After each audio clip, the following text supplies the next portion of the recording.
Chers amis, bonjour, bonsoir, bienvenue dans cette nouvelle édition du Plus d'éléments, l'émission de la revue des idées pour la civilisation européenne. Comme à chaque sortie du numéro, nous avons le plaisir de vous présenter le dernier numéro, tout simplement. Alors, ils auraient pu rester au fond de leur lit ou cachés dans les laboratoires secrets où ils explorent les secrets de la matière. Eh bien non, ils ont décidé de venir sur le plateau de Télé Les Libertés, j'en suis ravi. Je me tourne à ma gauche, mon directeur de la rédaction d'Éléments, Pascal Esseric. Bonsoir. Bonjour Pascal. Enfin, bonjour. Un nouveau venu, en tout cas c'est la première fois que vous venez dans cette émission, vous êtes un nouveau chroniqueur apprécié de notre revue, écrivain, romancier, pamphlétaire, Bruno Lafourcade. Bonjour cher Bruno. Bonjour et merci. Merci. Et j'ai enfin notre camarade suisse, David Lépée, qui incarne la tendance robespierriste au sein de la rédaction d'Éléments, qui est partagée sur le sujet, et qui est aussi un amateur de cinéma bis, de pornographie, enfin d'une certaine... de pornographie, non. Enfin, vous aimez parfois les livres coquins. Je me souviens que vous aviez fait un très, très bel article sur les fesses des femmes. Ah oui, c'est vrai, voilà. oui. Voilà. Vous l'avez lu ? Je l'ai lu. Très bien. Voilà, Ça n'a pas été fait en vain. Voilà, vous êtes un initiateur érotique pour moi, cher David. Et enfin, Christophe André Maxime. Vous voyez, c'est la première fois, je ne me trompe pas. C'est presque un peu décevant. Collaborateur maintenant très régulier d'Éléments et voilà. Et voilà, et vous allez nous parler, nous le verrons par la suite. Je me tourne tout de suite vers Pascal Esseric qui va nous présenter un peu ce numéro, toujours évidemment avec beaucoup de sujets abordés, mais le principal, c'est le transhumanisme. Le transhumanisme, où nous avons demandé à Marie David, qui est polytechnicienne, membre de l'AFSIA, agence qu'on avait déjà interrogée, et qui nous donne un petit peu la ligne sur ce sujet. Il faut rappeler ce qu'est l'AFSIA, c'est important, Association française contre l'intelligence artificielle. Exactement. Et donc, nous l'avons opposé à Baptiste Rapin, qui est donc un universitaire qui travaille sur le management. Et donc, le dossier transhumanisme a été l'occasion pour nous d'approfondir ce sujet qui est, il faut bien le dire, un petit peu accaparé par les farfelus, les charlatans, et donc voilà, on a peut-être ces derniers temps sur le transhumanisme le dossier où on a le plus affirmé une ligne bien claire sur ce sujet-là, avec un article évidemment de François contre les charlatans, Bousquet. de François Bousquet, pardon, contre les charlatans, les futurologues, les Alvin Toffler, etc., qui nous prédisent un augmenté, et je crois que on retrouve toute la fougue de la verve de François Bousquet. Et puis une enquête de Jean-François Gauthier sur l'eugénisme en Chine. Et on conclut avec une interview de Laurent Alexandre, qui est le promoteur du transhumanisme en France, et une interview un petit peu, non, tout à fait un peu rentre-dedans, et où on essaie de le pousser dans ses retranchements, et qui est intitulé « Je revendique le droit à dire des bêtises ». Ah oui. Voilà, donc, et il en dit beaucoup. Et donc voilà, je crois que c'est un thème qui est pas facile, mais en même temps où on a pu affirmer notre position. Très bien. Mais le numéro est assez riche. Ne se résume pas à cela, évidemment. Laurent Chang, notre historien militaire, lui, nous lui avons consacré 4 pages sur l'opération Barbarossa, avec le grand livre de Jean Lopez qui vient de sortir. Il y a le grand retour de Pierre Guiteau, formidable, qui avait été une excellente nouvelle. Voilà, excellente nouvelle. Bon, il avait il avait été un petit peu... il avait eu des ennuis de santé, donc là on est vraiment très heureux qu'il revienne. Et il revient sur son sujet de prédilection, la ruralité, la paysannerie française. Et la chasse aussi. La chasse, mais là il se consacre plus sur la ruralité aujourd'hui et les fermes qui deviennent des usines, en gros. Donc ça, c'est un très beau sujet. Puis avec des nouveaux venus, Marie Chancel, qui est une jeune journaliste, jeune auteur, qui vient de Rébellion, du journal Rébellion, et qui a consacré un sujet sur la pornographie. Donc vraiment, c'est un numéro qui est assez riche. On parle des maudits. Le livre de notre ami Pierre Saint-Servant. Voilà, le livre de notre ami Pierre Saint-Servant, avec une étude sur la liste noire du Seine. Voilà. Donc c'est vraiment... et on va pouvoir le voir avec Christophe, David et Bruno. C'est vraiment... un numéro qui est très riche. Et on va tout de suite d'ailleurs le voir à l'écran, ce numéro. Il va s'inscrire pour que vous voyez un petit peu ce que la couverture en plus annonce un peu. Tout à fait. Montre bien la diversité et la richesse de ce numéro. Je me tourne vers David Lépée, puisque vous revenez, c'est un auteur que nous lisons à Éléments depuis longtemps. Nous avons souvent abordé, il s'agit de Jean-Claude Michéa. Voilà. Et vous avez débattu, ou vous avez écrit un article sur le livre de Kevin Boucault-Victoire. Kevin Boucault-Victoire, qui lui est un michéen de gauche, si je puis dire, si on peut l'appeler ainsi. Et il y a cette tendance, en effet, je crois que vous consacrez votre article à ce sujet, d'accuser, notamment quand on vient de la gauche, une certaine droite de récupérer Michéa. Comme si d'ailleurs la droite n'avait pas... Comme si à droite, on n'avait pas de droit de lire un auteur et de s'en inspirer, en quelque sorte. Bien sûr, oui. Alors déjà dire que c'est un michéen de gauche, ce qui est malheureusement assez vrai, mais ce qui est un peu contradictoire dans les termes.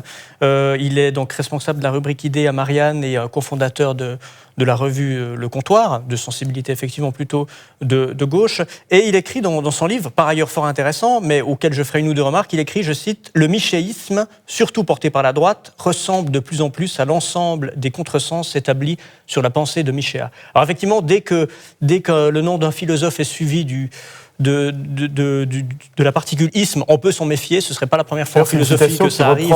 Il reprend un Marx, il me semble. Le marxisme et l'ensemble des contresens. Oui, c'est bien possible. Et sur ça, il a raison. Moi, je ne me revendiquerai pas michéiste, et je pense, mais en réalité, peu de gens le font. Il accuse une certaine droite d'essayer de récupérer Michéa, et on est nommément cité dans ce cadre-là. Il relève qu'Élément a consacré un dossier en 2012 à Michéa, qu'il a fait la couverture sous une forme d'illustration en 2018. Et il relève, par exemple, qu'un auteur qui a beaucoup travaillé avec nous et qui a évolué dans notre nébuleuse, qui est Charles Robin, qui a publié 2 livres chez Crisis, donc chez nous, et son premier livre, que j'ai eu l'honneur de préfacer, qui s'appelait La gauche du capital, était en grande partie une longue exégèse de Michéa, qui est vraiment, on peut le dire, son maître à penser. Ça pose problème à Kevin Boucault-Victoire, qui craint une récupération, mais qui ne voit pas de problème à ce qu'un éditeur de sensibilité plutôt libertaire, les éditions de l'Échappée, a produit un très bon livre qui s'appelle Radicalité, 20 penseurs vraiment critiques, dans lequel un chapitre est consacré à Michéa. Et dont il fait l'éloge. Il fait l'éloge. Le problème, c'est que ce chapitre est signé d'un certain Charles Robin, qui est exactement le même, notre ami Charles Robin, des éditions Crisis. Alors, quand c'est chez un éditeur de gauche, c'est bien. Quand c'est chez un éditeur de chez nous, ça ne l'est pas. Voilà un petit peu le problème. Et il cite lui-même, d'ailleurs, je crois, ce commentaire d'un journaliste de Slate qui disait « Depuis des années, Jean-Claude Michéa est un philosophe socialiste qui écrit des livres sur la gauche que personne à gauche ne lit. » Et c'est malheureusement vrai. Heureusement qu'il y a des gens comme Kevin Boucault-Victoire qui le lisent, mais ils s'inquiètent, à juste raison, qu'on fait l'éloge de ce philosophe dans les pages de Causeur, du Figaro. Et je pense que là, il y a peut-être un risque de récupération de droite. Je ne pense pas que ce soit le cas chez nous. D'une part, c'est assez typique avec les penseurs un petit peu excommuniés par la gauche parce qu'ils sont un peu trop libres.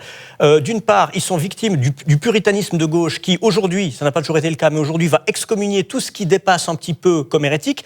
et qui va être récupéré par une droite qui a le vice contraire, qui est le vice de l'opportunisme. La droite Figaro qui va dire finalement peut-être qu'on peut négocier un certain antilibéralisme de façade tout en continuant de faire des affaires et de ne rien remettre en cause aux logiques marchandes. Nous, évidemment, on fait partie d'aucun de ces écueils, puisque déjà on est nombreux à penser que ce clivage gauche-droite est dépassé, que l'antilibéralisme qui nous anime et qu'on retrouve par exemple dans le dernier livre d'Alain de Benoît et dont tous nos numéros est sincère, et cet antilibéralisme on retrouve chez Michéa. Et très ancien. Et c'est vraiment deux œuvres. Je dirais que l'œuvre de Michéa et de Benoît depuis quelques années sur ces sujets-là, en tout cas, sont vraiment jumelles. Et il faudrait bien comprendre que dire de Michéa qu'il est récupérable, ce serait lui faire offense. Je pense que ce type est vraiment irrécupérable et c'est un compliment que je lui fais. Et d'autre part, de notre point de vue, on s'est intéressé depuis les débuts de la Nouvelle Droite et des revues qui y sont associées à nombre d'auteurs qui étaient extérieurs à ce que nos adversaires pensaient être notre ère intellectuelle naturelle, mais parce que ça nous intéressait, que ça enrichissait notre réflexion. Je pense, je sais pas, Guy Debord, d'où le mouvement situationniste. Et à chaque fois qu'on fait ça, on nous accuse de faire de la récupération. Lorsque je suis allé à la rencontre, par exemple, d'Armand Gatti, le poète de sensibilité communiste, héros de la résistance, peu avant sa mort, qui est quelqu'un pour lequel j'ai beaucoup d'admiration et que j'ai accompagné pendant les 10 à 15 dernières années de sa vie, on nous a accusé de vouloir récupérer ce bonhomme, qui lui aussi est irrécupérable. Je pense que Michéa est au-dessus de tout soupçon par rapport à ça, et nous aussi, et j'aimerais bien, pour clore, qu'on comprenne que que nous ne sommes pas un parti, nous ne sommes pas une chapelle, lorsque nous nous intéressons à des idées, c'est pas dans le but de les phagocyter, mais d'enrichir nous-mêmes notre spectre intellectuel. Évidemment, on pourrait ajouter aussi, cher David, que le vocabulaire d'une certaine gauche divine, pour parler comme pour Baudrillard, est tout à fait révélateur. Il récupère Michéa pour se rendre respectable. On a l'impression d'entendre une dame d'œuvre. Respectable, grand bien lui fasse. Oui, bien sûr, mais on a l'impression d'entendre une dame d'œuvre du 19e siècle, légitimiste ou macmahonienne, expliquant qu'il va à la messe pour se rendre respectable, alors qu'en fait c'est un odieux libertin. Alors que l'éditeur de ce livre a tellement voulu se rendre respectable qu'il a fini par effacer le marteau et la faucille qui se trouvaient sur le t-shirt de Jean-Claude Michéa. Donc je ne sais pas qui est le plus dans la quête de respectabilité dans cette histoire. Bien sûr, mais il y a une quête terrible de respectabilité, et la gauche maintenant est respectable. Voilà. C'est assez triste. Cher Christophe-André Maxime, nous allons maintenant parler d'un sujet tragique, mais très sérieux. Différent. Très sérieux. Si je vous dis, est-ce que vous avez été vers l'Orient avec des idées simples ou avec des idées compliquées? C'est l'Orient compliqué, cher ami. C'est l'Orient compliqué, parce que vous allez nous parler d'un entretien que vous avez fait avec un jeune géopolitologue d'origine arménienne, bien que français, qui a consacré un livre passionnant aux éditions du Rocher sur les minorités. On parle beaucoup des chrétiens d'Orient, et il faut en parler d'ailleurs, mais il parle des minorités d'Orient au sens large. Effectivement, le livre qui vient de paraître, qui est paru il n'y a pas très longtemps aux éditions du Rocher, s'appelle Minorités d'Orient, les oubliés de l'histoire. L'auteur s'appelle Tigran Yegavian, c'est un journaliste-chercheur assez jeune. Une trentaine d'années. Il est diplômé de Langso et de Sciences Po. Il est à préciser qu'il est arabisant et turquisant, donc il connaît très bien le terrain. Par ailleurs, effectivement, il est très attaché à l'arménité, aux questions qui relèvent de tout le Moyen-Orient et de l'Empire ottoman. Donc c'est un connaisseur presque intime linguistiquement et charnellement presque. Donc, Minorité d'Orient, les oubliés de l'histoire. C'est un entretien qui est absolument passionnant, qui lève un peu des tabous, des malentendus et des lieux communs. Donc, Tigran Yegavian dit qu'il a voulu faire une géopolitique concrète, une géopolitique critique. Son livre est intitulé « Minorité, pas chrétien », parce que le terme « chrétien d'Orient » qui est une réalité, est un terme un peu d'importation. C'est un terme qui vient d'Occident, puisque les chrétiens d'Orient sont des autochtones, ce sont des enracinés, eux-mêmes ne se définissent pas réellement comme chrétiens, bien qu'ils le soient, ils sont là depuis très longtemps, ils sont même là avant le 7e siècle, héritiers des traditions syriaques qui ne sont pas islamiques au début. Donc c'est un travail, il a fait un travail de déconstruction, un travail critique qui est passionnant, vraiment très original au sens noble du terme. Alors, il pointe un peu le doigt sur les responsabilités internes aux chrétiens, internes à l'Occident, puisqu'il y a eu beaucoup d'interventionnisme anglais, russe, français, qui a beaucoup déstabilisé les régions, et notamment ces minorités principalement chrétienne, mais pas que.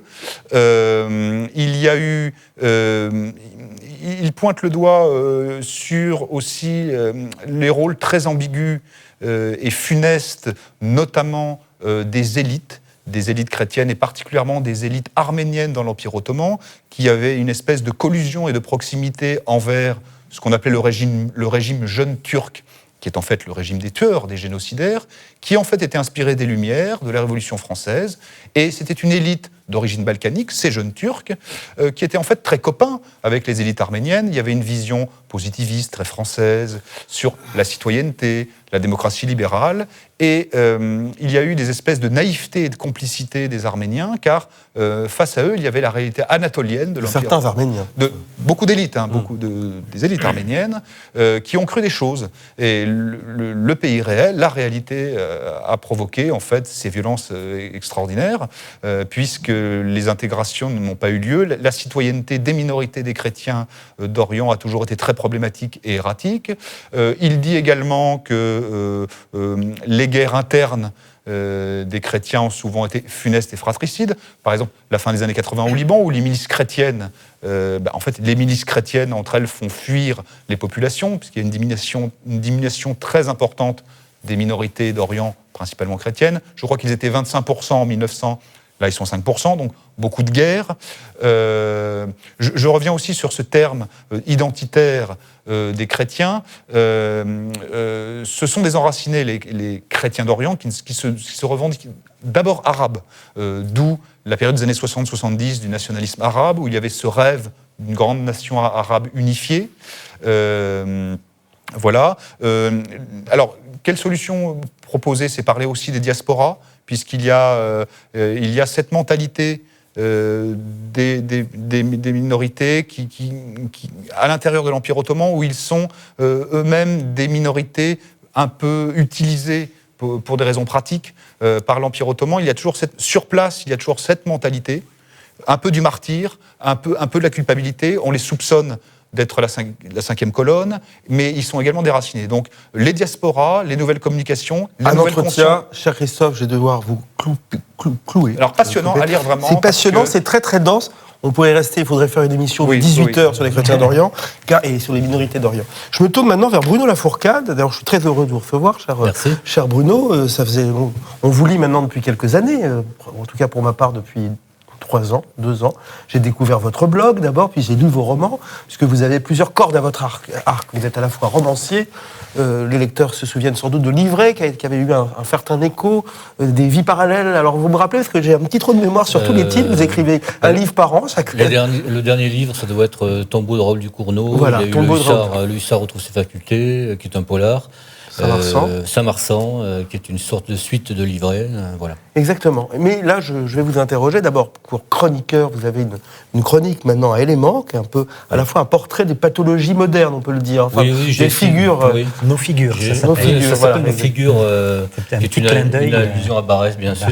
Et puis, j'ai voulu prolonger, en fait, la vision de Homo Festivus dans ses déclinaisons les plus dégénérées, sous la forme de l'homme occidental contemporain, c'est-à-dire essentiellement la femme d'ailleurs, qui est essentiellement névrosée et dont la description est toujours un moment pour moi de stupeur. Parce qu'on découvre à quel point beaucoup de nos contemporains sont affligés de pathologies visibles à œil nu. Voilà. Stupéfiant, il y a une émission qui s'appelle Stupéfiant, de la pauvre Stupéfiant. Et c'est vrai que quand on voit apparaître depuis quelques années des figures comme Caroline Dehaas, Marlène Schiappa, Caroline Fourès, etc., la première chose qu'on se fait, c'est crénon. Stupéfiant. On est étonné que ça puisse exister. Et que ça puisse exister à ce niveau-là du pouvoir. Et à ce niveau-là du pouvoir, évidemment. Vous aviez dit un mot assez dur sur Marlène Schiappa. Je crois que vous regardiez la télévision, mais le son était coupé. Vous voyez apparaître cette femme. Tiens, c'est sympathique, il faut un reportage sur les coiffeuses de l'Élysée. Sur les petits métiers de l'Élysée, c'est sympathique. Mais non, elle est évidemment ministre. Elle était ministre. Voilà. Mais c'est souvent le cas, quand on regarde la télévision sans le son, on découvre des gens qui, visuellement, n'appartiennent pas normalement, au monde du pouvoir, et où il y a une certaine, dans l'imaginaire, on a une certaine prestance. Profession respectable, coiffeuse. Coiffeuse, très respectable, bien plus respectable que le ministre de la Femme, d'ailleurs. La coiffeuse est un membre de la société tout à fait respectable, et Marlène Schiappa aussi. Bien sûr. Mais il se trouve qu'elle n'est pas restée coiffeuse. Exactement. Mais j'aimerais vous interroger quand même sur ce goût que vous avez, parce qu'on dit souvent que le monde contemporain ne peut plus inspirer les écrivains, etc. Au contraire, vous, je pense que ce qui vous intéresse, c'est que ce monde est riche, justement par ses pathologies, par ses figures grotesques, peut encore inspirer un romancier, on va dire un romancier un peu flaubertien, comme vous, je vous rapproche de ce point de vue-là de Patrice Jean, puisque vous vous attaquez à l'époque et à son grotesque triste. Oui, celui qui n'a rien à dire de l'époque aujourd'hui n'est pas romancier, évidemment. C'est une époque d'apocalypse ou de parousie, parce qu'on sent bien que tout est en train de s'effondrer, que les figures du pouvoir sont totalement inversées, et celui qui n'est pas inspiré par les figures d'aujourd'hui, les figures de la modernité, ne peut pas écrire de roman. Le roman décrit le monde réel, décrit le monde tel qu'il est, et c'est déjà stupéfiant. Oui, et puis dans vos romans, vous décrivez aussi des vestiges du monde ancien et la manière dont ces vestiges sont en train de disparaître. Je parle de vestiges qui peuvent être des vestiges à la fois architecturaux ou même de certains paysages, la France laide, comme on dit, la France moche, qui s'enlaidit, mais aussi des vestiges des types humains qui finissent par disparaître et qui doivent affronter. Je sais que vous aimez le cinéma, mais au cinéma, qu'est-ce qui a disparu essentiellement comme figure d'acteur, comme représentant de la figure masculine au cinéma? C'est les Jean Gabin, tous les gens que l'on connaît. Aujourd'hui, celui qui pourrait incarner la suite, ce serait peut-être Vincent Lindon, qui joue des rôles d'ouvrier ou je ne sais quoi, mais c'est peut-être l'exception, c'est certainement l'exception. Qui confirme la règle. Qui confirme la règle, bien entendu. Tout le reste, sont vraiment des acteurs de 50 kilos qui ont expulsé d'eux-mêmes la virilité. Qui ont expulsé d'eux-mêmes une part de ce qui faisait la France, de ce qui faisait l'Europe, évidemment. Bien sûr. Justement, alors je vais maintenant parler de votre pamphlet, parce que je disais que vous étiez pamphlétaire.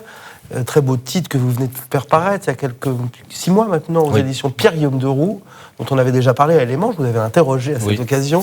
Il s'appelle Une jeunesse aux dents serrées. Les dents serrées. Une jeunesse les dents serrées. Et vous êtes né en 1965. 66. Mais vous avez raison, 1966, un an ça compte. Donc vous avez 20 ans en 86. Oui, c'est 86, c'est la loi de Vaquet, c'est SOS Racisme. Oui. C'est cette période sur laquelle il faut revenir et dont vous faites un peu la source de tous nos malheurs. Oui. Je pars exactement de l'Ido International, qui était le seul journal de l'époque que l'on lisait quand on avait 20 ans comme moi, et que l'on voulait respirer un autre air que l'air des journaux de l'époque, Globe, Actuel, pour ceux qui s'en rappellent. L'Ido International marquait une étape dans l'histoire de la presse, d'ailleurs, moderne, parce que c'était un journal d'écrivains fait pour des gens qui s'intéressaient à la littérature autant qu'aux idées, en réalité. On le lisait parce qu'il y avait du sang, du nerf, si vous voulez. Il y avait d'ailleurs toutes sortes d'idées totalement baroques et souvent opposées.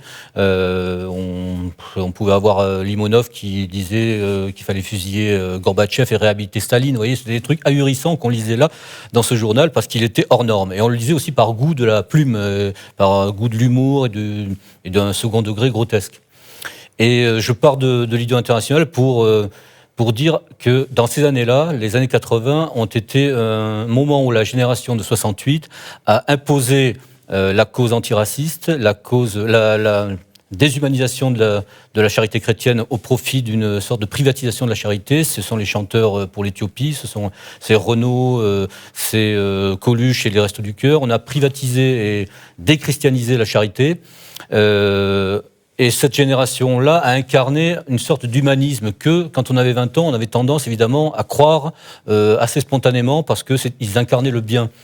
Et évidemment, avec un peu d'horreur critique, c'est le lien avec l'Ido International. L'Ido International nous aidait à comprendre à quel point toutes ces figures du bien étaient tout à fait controuvées. Elles étaient tout à fait contraires à ce qu'on appelle réellement la vertu. Et on le lisait pour ça, parce qu'on savait que dans l'Ido International, il y avait une part de la vérité que nous cachait l'orphéon des trompetteurs du genre Jack Lang, Julien Drey et tout l'orchestre. Et puis c'est le début d'une vaste offensive de culpabilisation De l'Occident, évidemment. Et de l'Europe. Oui, je ne sais plus de quelle date, de quand date le livre, le livre de Bruckner sur la souffrance de l'homme blanc occidental. Les sanglots de l'homme blanc, mais ça doit être dans ces années-là, où on avait pour la première fois la vision que l'homme blanc serait forcément coupable. Et l'homme blanc occidental, évidemment. D'où ça vient, d'après vous, ça ? Pourquoi ce goût pour... Quelqu'un qui a été proche d'éléments, je crois, a inventé le terme d'ethnomasochisme. Il y a une part d'ethnomasochisme là-dedans. Mais il y a peut-être une autre raison. C'est-à-dire que beaucoup de choses viennent de 68, et les 68 ont compris que le peuple qu'ils ont adulé, que la classe ouvrière, le prolétariat qu'ils ont voulu célébrer, se détournaient en fait de leur message marxiste. Ils ont choisi finalement De Gaulle, le peuple a choisi De Gaulle au bout du compte. Et ils se sont tournés, donc les 68 se sont tournés vers la figure nouvelle du peuple, du prolétariat, c'est-à-dire l'immigré. Choisissant l'immigré, ils ne pouvaient choisir que contre le français de souche. Je crois que c'est une des raisons. C'est un discours bien éloigné de celui que peut tenir en ce moment sur toutes nos antennes Jeanne Balibar. Jeanne Balibar, qui est une actrice qui a certainement beaucoup de talent, mais qui vient de réaliser un film Merveille à Montfermeil. Ça fait beaucoup rire, d'ailleurs. Qui est une humoriste qui ne le sait pas elle-même, malheureusement. Elle est issue d'un milieu populaire, je crois. Très populaire, très voilà. Populaire, bien entendu. Peu éduquée. Peu éduquée, et qui a tout compris, évidemment, du monde moderne. Et Montfermeil, bien sûr, c'est des gens... Elle a grandi dans Elle connaît très très bien Montfermeil. Très bien, bien en tout cas... C'est à cause de la rue connaît Dulle, au moins je crois. entre la rue Dulle et Gay-Lussac. Merci, cher Benoît Fourcade. Merci, David Lépée. Merci, Christophe-André Maxime. Merci, cher Pascal Esric. Nous vous retrouvons dans 2 mois. Et d'ici là, vous retrouverez aussi notre ami Patrick Luzinski pour l'émission cette année-là, je crois dans 1 mois exactement. Au revoir, donc je vous conseille de nous retrouver aussi sur le site d'Éléments. On en avait parlé de l'émission précédente, c'est important d'aller, on a un tout nouveau site, tout neuf, tout beau, très riche, notamment avec de nombreuses archives. Donc voilà, je vous dis à bientôt, à dans 2 mois, au revoir.